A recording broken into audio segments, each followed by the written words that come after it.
Bonjour à tous, merci d'être si nombreux pour venir écouter Patrick Vivray. Et alors pourquoi vous êtes là aujourd'hui, Patrick Vivray? Vous êtes philosophe.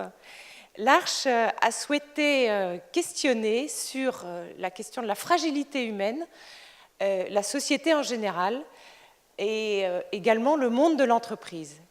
Et comme vous êtes connaisseur des mécanismes économiques, parce que vous avez effectué des missions pour le gouvernement français sur l'évaluation des politiques publiques et également sur une autre approche de la richesse, vous êtes qualifié pour pouvoir nous aider à faire ce pont. Vous êtes également très engagé dans de nombreux mouvements citoyens et vous êtes cofondateur du réseau international Dialogue en Humanité. Voilà, je crois que tout ça vous permet de nous aider à entamer cette réflexion tous ensemble aujourd'hui. Merci Patrick Vivray et bonne conférence.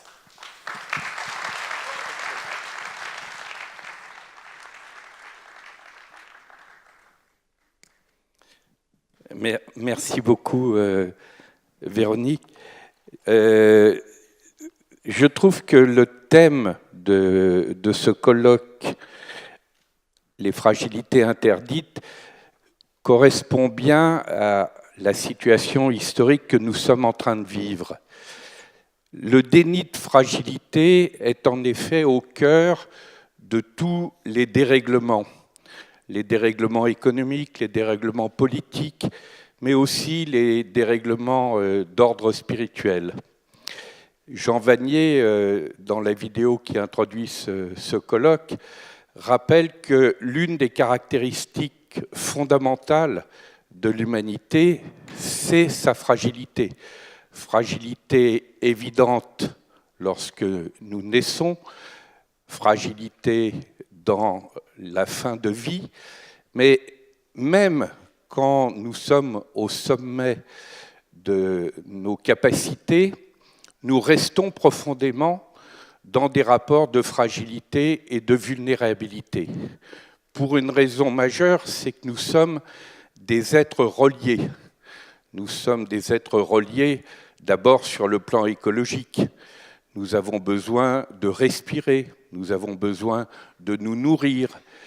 Et puis, nous sommes des êtres reliés sur le plan anthropologique, c'est-à-dire si deux demandes fondamentales de l'être humain, que sont la demande de reconnaissance et la demande de sens, ne sont pas satisfaites, immédiatement, il y a des dérèglements qui se produisent, des logiques de peur, des logiques de repli identitaire qui se mettent en place.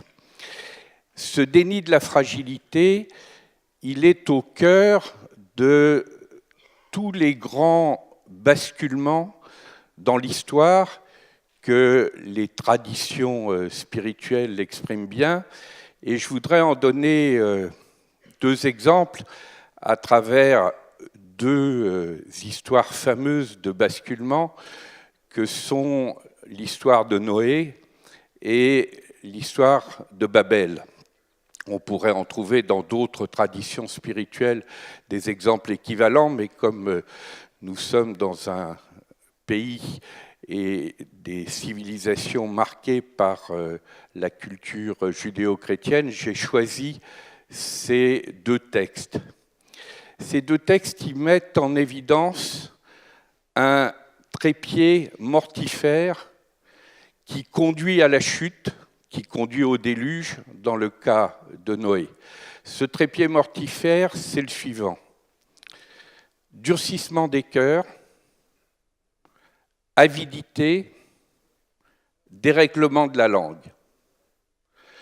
Durcissement des cœurs, c'est effectivement ce qui se passe lorsque le déni de fragilité conduit aussi bien chacun individuellement, mais aussi collectivement, à rentrer dans des logiques où non seulement il dénie la fragilité de l'autre, mais il dénie sa propre fragilité. Et l'une des modalités que prend ce déni, c'est effectivement les logiques de possession, les logiques de captation, d'avidité. Avidité dans l'ordre de la richesse et du rapport à l'argent, avidité dans l'ordre du rapport au pouvoir, comme conquête, comme domination, mais aussi avidité dans la captation du sens. Quand, au lieu de reconnaître que la question spirituelle est une question partagée, parce que précisément, comme être fragile, qui savons que nous allons mourir et qui, par conséquent, sont confrontés à cette question du mystère du sens de la vie et de la mort, lorsque, au lieu de partager dans une commune recherche sur ces questions du sens, nous rentrons dans une phase où nous prétendons être possesseurs d'un sens et nous considérons que le sens d'autrui est un sens menaçant pour notre propre sens, eh bien à ce moment-là, on rentre dans le fondamentalisme identitaire qui peut conduire à la guerre du sens, à la guerre de religion. Donc la question de l'avidité. Et puis il y a une troisième dimension, c'est le dérèglement de la langue. Pourquoi est-ce que ce durcissement des cœurs et cette avidité produit un dérèglement de la langue? C'est évident, bien sûr, dans le cas de l'histoire de Babel, où ce rapport à la langue finit par construire des logiques de rivalité qui brisent la capacité du vivre ensemble. Mais dans l'histoire de Noé, c'est intéressant de revisiter le fait que le mot teva, qu'on a traduit par le mot arche, et Dieu sait si dans votre mouvement c'est un mot qui fait sens, mais le mot arche en hébreu, le mot teva en hébreu, il veut dire aussi contenant et contenant sémantique, c'est-à-dire le mot. Et vous avez dans l'histoire de Noé quelque chose de bizarre à un moment donné, qui est qu'on nous donne des longueurs, des largeurs, des hauteurs. On se demande un petit peu pourquoi tant de détails, mais en réalité, je reprends ici ce que deux théologiennes protestantes ont exprimé il y a peu de temps dans une émission passionnante de France Culture. Quand vous rassemblez l'ensemble du rapport des lettres et des chiffres qui sont exprimés à cette occasion avec la tradition kabbalique, vous vous rendez compte que cela signifie le mot langue. Et donc il y a un rapport entre le durcissement des cœurs, l'avidité et le dérèglement de la langue. Quand la langue, au lieu d'être l'espace de reconnaissance et de communication par excellence qui me permet de rentrer en contact avec la fragilité d'autrui, en reconnaissant ma propre fragilité, et d'organiser du même coup cet échange interhumain. Quand la langue, au contraire, devient le siège par excellence de l'avidité, du repli, de la logique de domination. À ce moment-là, on lit dans la langue elle-même le dérèglement majeur du durcissement des cœurs. Et je voudrais en donner des exemples précisément sur les terrains que vous abordez au cours de votre colloque, notamment celui de l'économie, du rapport à l'entreprise, mais aussi, pour reprendre une question qui vient d'être formulée par Paulette Guinchard, dans l'ordre politique, dans l'ordre de la gouvernance. Qu'est-ce qui se passe quand des mots très forts, tels que par exemple le mot valeur ou le mot bénéfice, perdent leur sens premier? Valor, dans toutes les langues latines, cela veut dire la force de vie. Donc, la création de valeur, l'augmentation de la valeur ajoutée, c'est partout où il y a de la force de vie préservée ou démultipliée. Et inversement, la perte de valeur, c'est partout où cette force de vie se trouve atteinte. Si, par exemple, la destruction d'un écosystème conduit à ce que les êtres humains sont menacés parce qu'ils n'ont plus une eau potable, un air respirable, ils sont en présence d'une terre empoisonnée, normalement, ça devrait être comptabilisé comme une destruction de valeur. Mais si ce terme très fort de valeur, force de vie, vous le remplacez par value for money, terme clé de la langue du business. Si vous dites seul ce qui s'exprime par des flux monétaires a de la valeur, tout change. Non seulement parce que quantité de valeurs force de vie vont devenir invisibles, à commencer par exemple par toutes les activités bénévoles qui jouent un rôle déterminant dans le vivre ensemble des sociétés, ce qu'un auteur américain, Putnam, a appelé la question du capital social. Si toutes ces formes de valeurs force de vie qui ne s'expriment pas dans l'univers marchand à travers la monnaie deviennent invisibles, c'est toute une richesse fondamentale qui devient invisible aux yeux même de la société. Véronique de Pracontal rappelait que j'avais été conduit, après le travail que m'avait demandé Michel Rocard sur l'évaluation des politiques publiques et qui avait débouché sur l'évaluation du RMI, à conduire une autre mission, à l'époque où il existait un secrétariat d'État à l'économie solidaire, sur une autre approche de la richesse.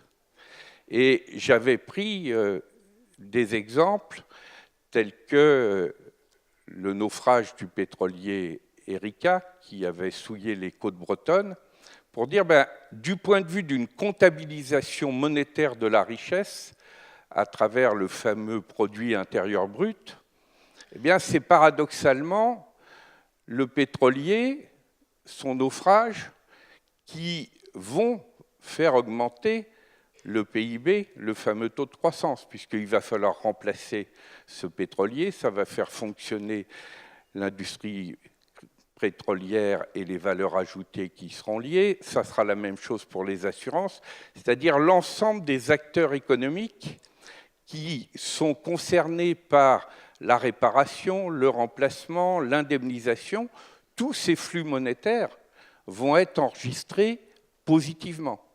Il n'y a pas dans nos systèmes comptables de colonne à part pour dire « attention, telle valeur ajoutée monétaire correspond en réalité à des accidents, à des destructions, à des pollutions ». Et puis, deuxièmement, les bénévoles qui participaient gratuitement à la dépollution des plages, eux, c'était des invisibles improductifs. Ils n'existaient pas aux yeux de la représentation monétaire d'une comptabilité. Donc, vous avez à ce moment-là un rapport à la valeur où toutes les valeurs non monétaires disparaissent du champ de la représentation sociale.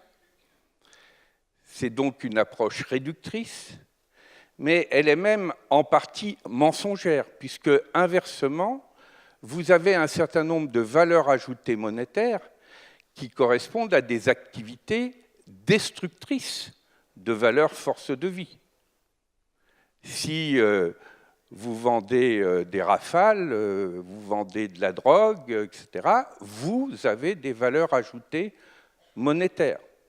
L'une des raisons pour lesquelles le Royaume-Uni était repassé devant la France récemment en termes de taux de croissance, c'est parce que les statisticiens britanniques avaient, sans aucun état d'âme, intégré les flux monétaires de la drogue et de la prostitution dans les valeurs ajoutées du produit intérieur brut.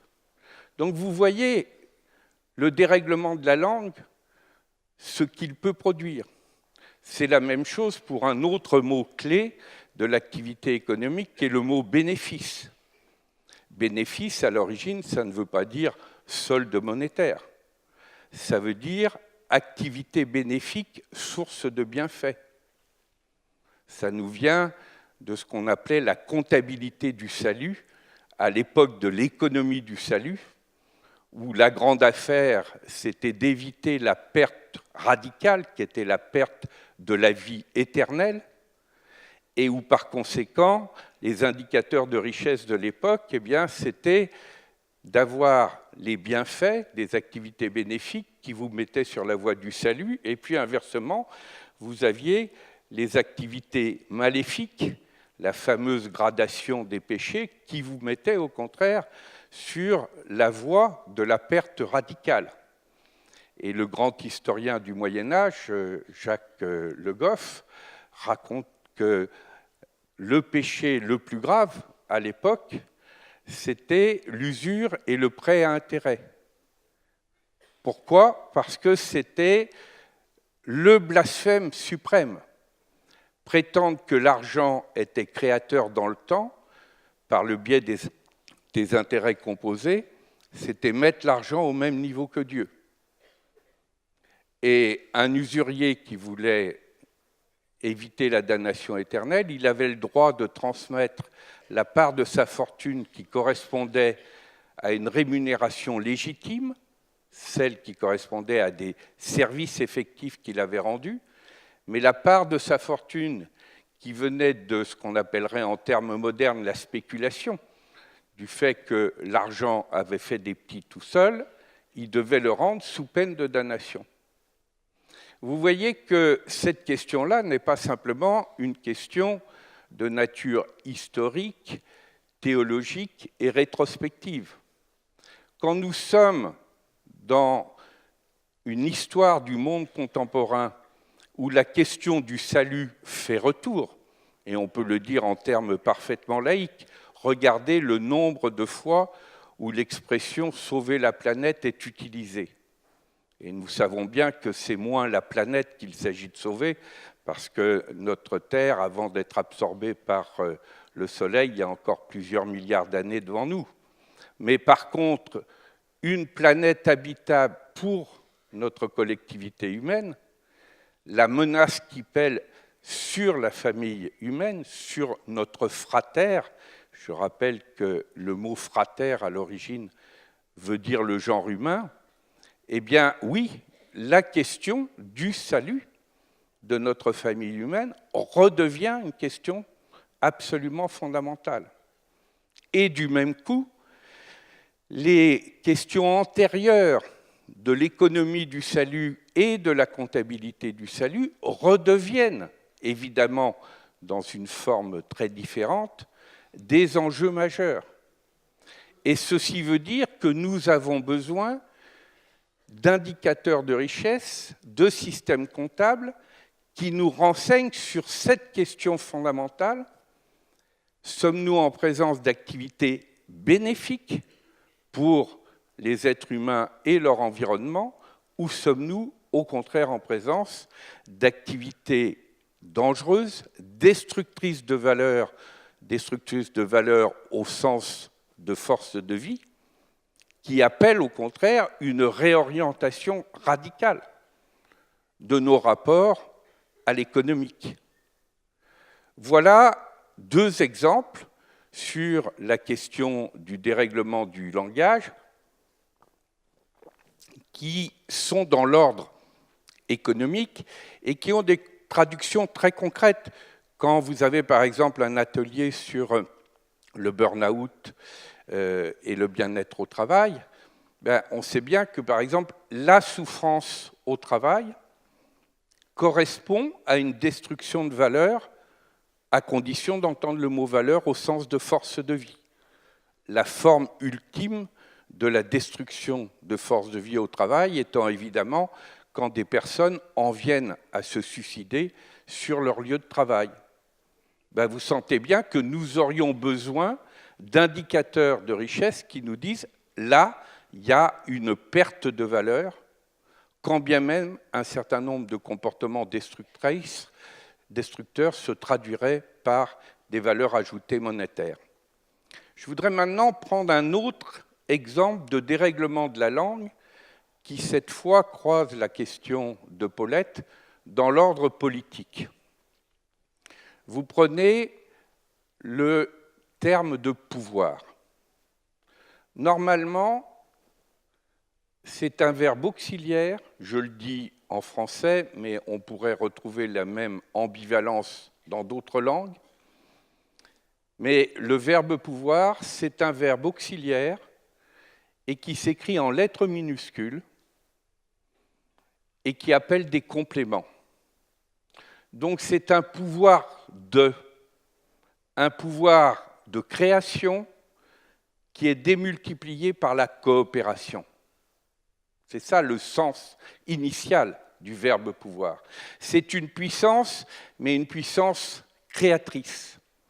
Et une personne qui est en responsabilité va être dans ce qu'on va appeler un leadership de service, c'est-à-dire le service qu'on va lui demander et que l'on va qualifier d'ailleurs de ministère, et le mot ministère veut dire service, c'est effectivement de se mettre au service des potentialités créatrices de la collectivité dont il est le mandant ou le responsable provisoire. Et à ce moment-là, le pouvoir va avoir partie liée avec la coopération. Plus cette énergie sera partagée, plus les potentialités créatrices seront démultipliées, plus cette énergie sera forte. Mais si maintenant ce verbe auxiliaire écrit en minuscule, vous en faites un substantif que vous écrivez en majuscule, tout change. Le pouvoir. Et à ce moment-là, ça n'est plus un rapport de création démultiplié par la coopération, c'est une lutte pour le pouvoir, c'est une lutte pour avoir le droit de dominer autrui. Et cette posture de domination crée inévitablement non pas de la coopération, mais de l'isolement, de la peur, peur des dominés face aux dominants, mais peur des dominants aussi entre eux, parce que ce pouvoir qu'ils auront eu tant de mal à conquérir, ils ont peur ensuite de se le faire reprendre. Et donc vous avez une toute autre logique du rapport aux politiques. Et l'une des raisons majeures pour lesquelles nos démocraties, en France, aux États-Unis, au Brésil, dans le monde entier, sont aujourd'hui malades, c'est qu'elles ont certes démilitarisé la lutte pour le pouvoir, et ça c'est évidemment un progrès par rapport à des sociétés où la lutte pour le pouvoir a été ou reste une lutte violente, mais elles n'ont pas changé le rapport au pouvoir. La logique guerrière ne reste pas très loin de la surface. Et d'ailleurs, le vocabulaire politique en porte la trace. On parle de campagne électorale, de vainqueurs et de vaincus, de premier couteau et de second couteau.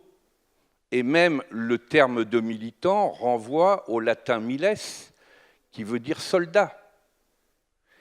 Et dès que vous êtes dans une période un peu troublée, la logique guerrière, elle peut revenir très rapidement à la surface elle-même. C'est exactement ce qui vient de se passer aux États-Unis avec le phénomène qui a conduit à l'élection de Donald Trump. Et donc vous sentez bien à ce moment-là que ce dérèglement de la langue, en choisissant là l'exemple du verbe pouvoir, exprime tout à fait ce dérèglement qui se produit lorsque le durcissement des cœurs finit par provoquer en profondeur une logique de désintégration du vivre ensemble. Je terminerai ce point sur les inversions que produit le déni de fragilité par ce qui se passe dans l'ordre sexuel et en particulier dans l'ordre de la sexualité masculine.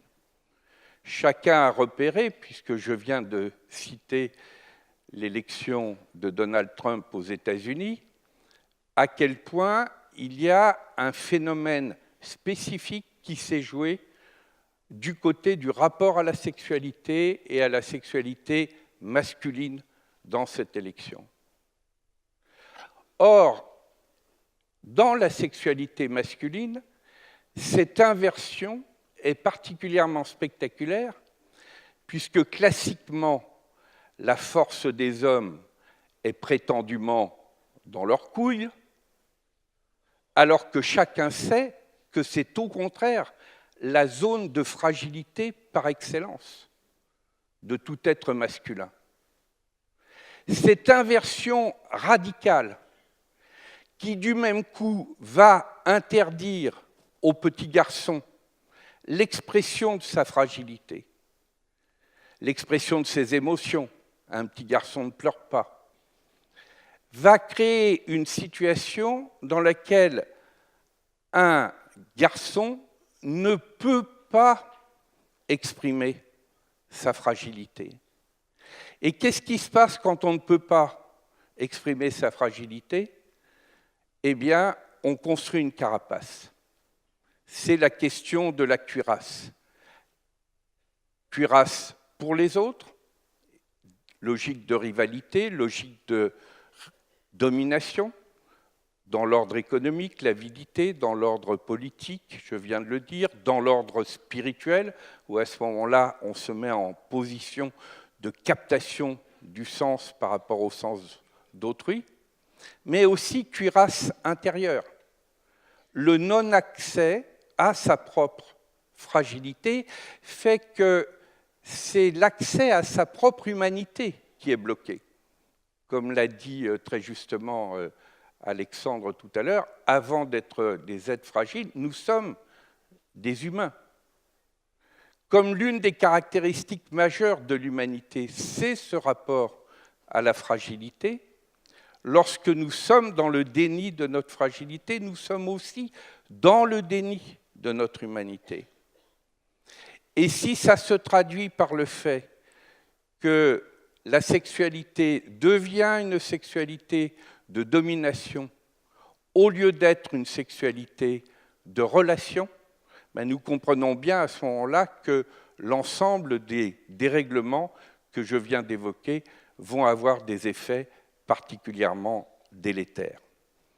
Et donc maintenant, si je reprends le versant positif de mon propos, je vais voir qu'il y a un lien qui n'est pas simplement un lien sonore entre deux termes qui sont le terme de fragilité et le terme de fraternité. Ce n'est pas par hasard si ces deux mots ont une telle consonance.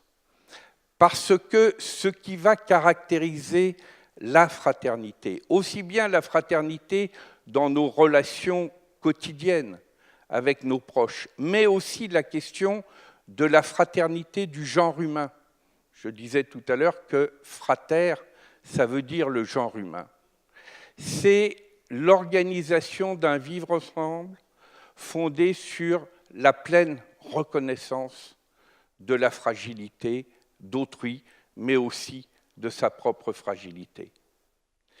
Et la fraternité, elle est au cœur d'un nouveau réalisme, aussi bien économique que politique que spirituel.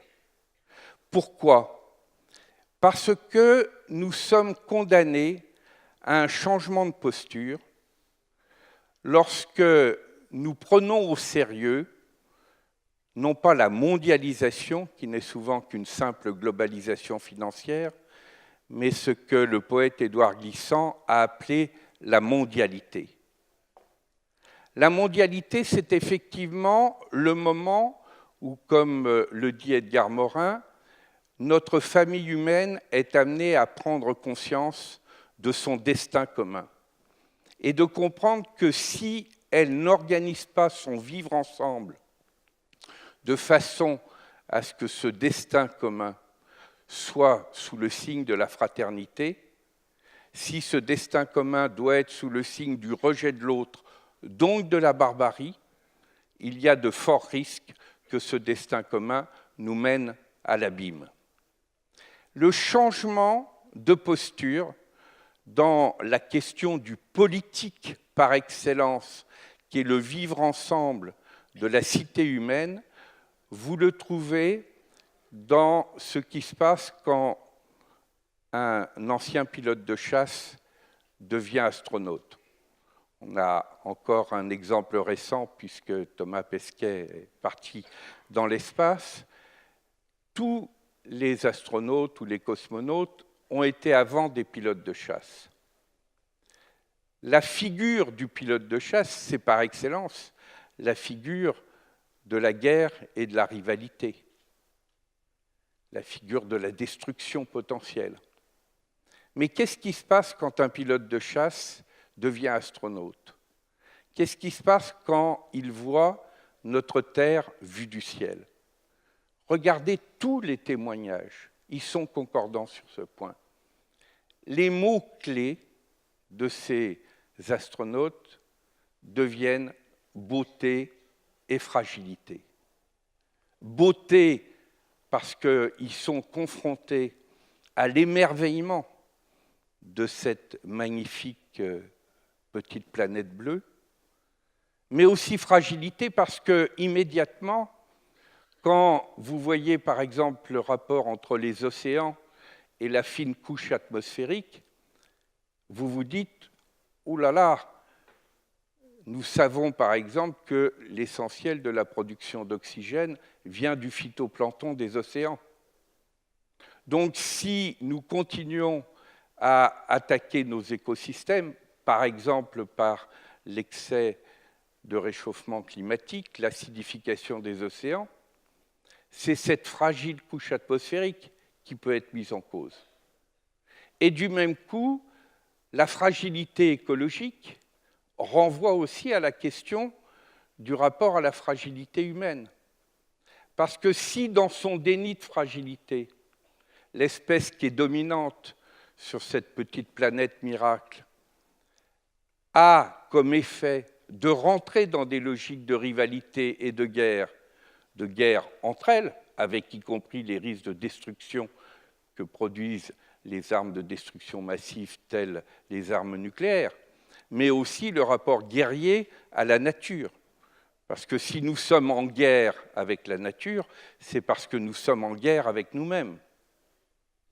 Et par conséquent, il y a un renversement de la posture qui consiste à considérer que la question du rapport à la beauté et du rapport à la fragilité, tant sur le plan écologique que sur le plan anthropologique, deviennent des éléments déterminants. Alors qu'inversement, la logique de rivalité, et a fortiori la logique de guerre, mène l'humanité à l'impasse et au risque de sa propre destruction ou à la destruction de ses propres écosystèmes. Donc vous sentez bien qu'il y a là un renversement de perspective auquel précisément nous appelle la véritable mondialité. La mondialité, c'est le rapport alternatif entre le monde et l'immonde. Et ce qui est du côté de l'immonde, c'est précisément ce qui est du côté de la barbarie. Et la barbarie, ça n'est plus, comme chez les Grecs, l'étranger, c'est devenu au contraire le refus de l'autre. Ce qui caractérise la barbarie, et nous le voyons dans toutes les formes de barbarie, évidemment celle du terrorisme, celles d'attentats, qui sont les formes par excellence de la négation de l'autre quand on lui ôte la vie. Mais la barbarie n'est pas une spécificité d'une catégorie particulière d'êtres humains qui seraient considérés comme des barbares, alors que les autres seraient considérés comme des civilisés. La preuve tragique, c'est l'histoire même de nos nations. La patrie de Beethoven, la patrie de Kant a pu être aussi le terreau du nazisme. Notre propre patrie, dite des droits de l'homme, a pu être le terreau de formes coloniales et impériales. L'Italie, avec Dante, avec ces artistes extraordinaires, a pu être aussi le terreau du fascisme. Bref, nul être humain, nul groupe humain n'est a priori vacciné contre la barbarie. Et l'alternative entre le monde et l'immonde n'est pas simplement une alternative à l'échelle planétaire, c'est l'alternative qui nous traverse tous et qui renvoie à ce que j'évoquais à travers Noé et à travers Babel. Est-ce que nous-mêmes, nous basculons du côté du durcissement des cœurs, du côté de l'avidité et du côté du dérèglement de la langue? Lorsque nous sommes menacés par ce basculement, nous sommes nous-mêmes menacés de la cuirasse. Nous sommes menacés de basculer dans ce que William Reich, dans Psychopathologie du fascisme, un livre qui mérite d'être relu à l'époque actuelle, avait nommé la peste émotionnelle. Quand les logiques de peur, de repli identitaire, de rivalité prennent le dessus, l'enchaînement contagieux de cette régression émotionnelle peut conduire vers le pire. Inversement, et j'en parlais tout à l'heure avec Jean Vanier, il y a une autre contagion possible. Et cette autre contagion possible, elle est du côté de la fraternité, elle est du côté de la joie de vivre. Parce qu'à l'inverse, à chaque fois que nous sommes capables de réouvrir nos cœurs, de sortir de la captation de pouvoir, de richesse, de sens, d'être dans l'écoute et dans l'accueil d'autrui, ce qui ne veut pas dire qu'il y a complaisance. Rien n'est plus exigeant que l'amitié, par exemple. Mais que cette capacité d'accueil, de résistance à l'avidité, fait aussi que le langage redevient le vecteur par excellence du rapport à autrui. Et quand je dis le langage, ça n'est pas simplement le langage verbal, puisque nous savons bien que la communication non verbale représente plus de 80% de la communication humaine. Et donc nous sommes dans une situation où l'enjeu de la fraternité est lié à l'enjeu de la joie de vivre. Quel est le lien entre les deux? Eh bien, ce lien, il est lié justement au fait que, comme beaucoup de traditions spirituelles le disent, le royaume des cieux est en nous. Qu'est-ce que ça veut dire cela? Cela veut dire que le rapport à l'eau vive, la nappe phréatique fondamentale de tout être humain, s'il vit pleinement sa condition, c'est un rapport à la joie. Et que chaque être humain peut porter ce rapport à la joie. Mais que lorsque nous polluons nos nappes phréatiques, lorsque la sédimentation au-dessus des nappes phréatiques qui nous donne cet accès à la joie, nous conduit au contraire à ne plus avoir accès à cette eau vive, tellement il y a de sédimentation ou de pollution, alors à ce moment-là, nous perdons le rapport à la joie et nous perdons aussi le rapport à autrui. La façon dont nous nous aimons nous-mêmes, autre approche classique des traditions spirituelles, est directement connectée à la façon dont nous aimons ou nous n'aimons pas autrui. Et donc il y a un lien profond entre la question de la fraternité et de la joie. Et ce lien, il n'est pas simplement dans l'ordre du personnel et de l'intime, il est aussi profondément dans l'ordre sociétal, dans l'ordre politique au sens de la cité humaine. La question du bien-vivre qui a été posée par exemple lors du Forum social mondial de Belém, une grande transition vers des sociétés du bien-vivre, c'est-à-dire des sociétés où la capacité d'organiser un vivre ensemble dans la fraternité et dans la responsabilité écologique est possible. Cette question-là, elle est à la fois personnelle et elle est en même temps d'ordre sociétal. C'est d'ailleurs ce que l'on avait appelé dans un autre forum social mondial, celui de Porto Alegre, l'axe TPTS. Et TPTS, ça veut dire transformation personnelle et transformation sociale doivent aller de pair. Elles sont profondément complémentaires.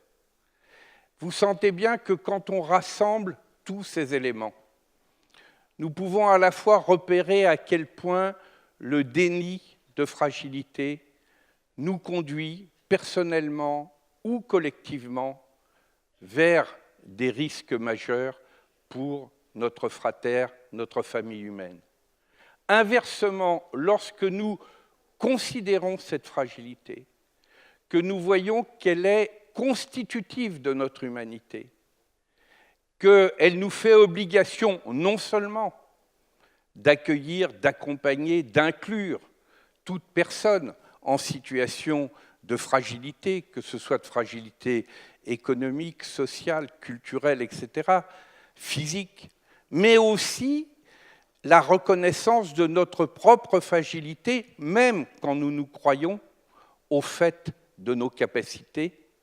Cet élément clé, il est au cœur de la fraternité. Et la fraternité, à ce moment-là, ça n'est pas le côté utopique, sympathique, mais considéré comme irréaliste qu'on va qualifier de bisounours. C'est le cœur du nouveau réalisme politique et économique sans lequel l'entreprise, la cité, l'espace de sens vont être au contraire confrontés un jour ou l'autre à leur propre déluge, à leur propre destruction. C'est le seul réalisme économique, politique, spirituel, anthropologique possible. C'est l'alternative du monde et de l'immonde qui se joue dans l'intime de nos vies tout autant que dans l'avenir du fratère, de notre famille humaine. Et donc, si ce lien entre fraternité et joie de vivre est un élément absolument central, alors nous pouvons effectivement dire que choisir d'être heureux est un acte de résistance politique, parce que c'est effectivement dans la façon dont nous nous aidons mutuellement à accéder à cette eau vive de la joie et à créer les conditions de ce partage du côté de l'expérience de la pleine humanité que nous pouvons aller vers la grande transition, la transition vers des sociétés du bien vivre, du buen vivir, comme disent nos amis indigènes, et résister à la tentation de la grande régression qui est justement symbolisée par le racisme, le sexisme, et un sexisme qui est du côté du machisme pour les raisons d'inversion sexuelle que j'évoquais tout à l'heure, l'irresponsabilité écologique et le développement de logiques autoritaires plutôt que des logiques d'intelligence collaborative et de citoyenneté. Grande régression ou grande transition, c'est à ce carrefour-là que nous sommes aujourd'hui confrontés. Et pour réussir ce carrefour-là, c'est effectivement dans le rapport à la fraternité, par la pleine prise en compte de nos fragilités, que nous sommes capables paradoxalement de faire de nos fragilités une force, puisque nous retrouvons, c'est la fameuse histoire de Dark Vador, le problème de la double face de la force, le côté obscur et le côté lumineux. Et quel est le côté lumineux de la force? C'est quand la force n'est pas une force de domination, mais c'est une force de création. C'est la question de la puissance, mais de la puissance créatrice. Au passage, ça entraîne des conséquences extrêmement importantes sur le plan spirituel. Il n'y a de progression spirituelle dans l'histoire de l'humanité qu'à partir du moment où les croyants ont commencé à comprendre que le Dieu auquel ils se référaient n'était pas un Dieu impérial, un Dieu dominant, un Dieu omnipotent, mais que c'était un Dieu dont la puissance était du côté de l'amour, donc du côté de la création.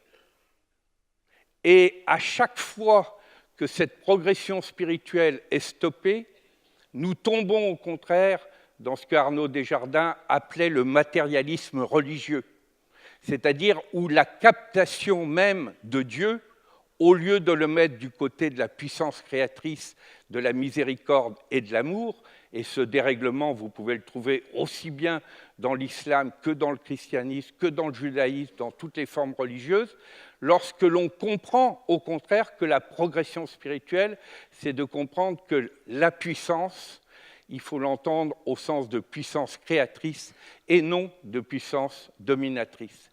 Alors, lorsque nous avons compris cela, nous pouvons effectivement reprendre cette belle phrase d'Alexander Lowen qui disait ceci: « Traverser la vie le cœur fermé, c'est comme faire un voyage en mer au fond de la cale. » Eh bien, le grand enjeu aujourd'hui pour l'humanité dans son rapport entre grande transition ou grande régression, c'est effectivement d'ouvrir nos cœurs et de monter sur le pont. Je vous remercie.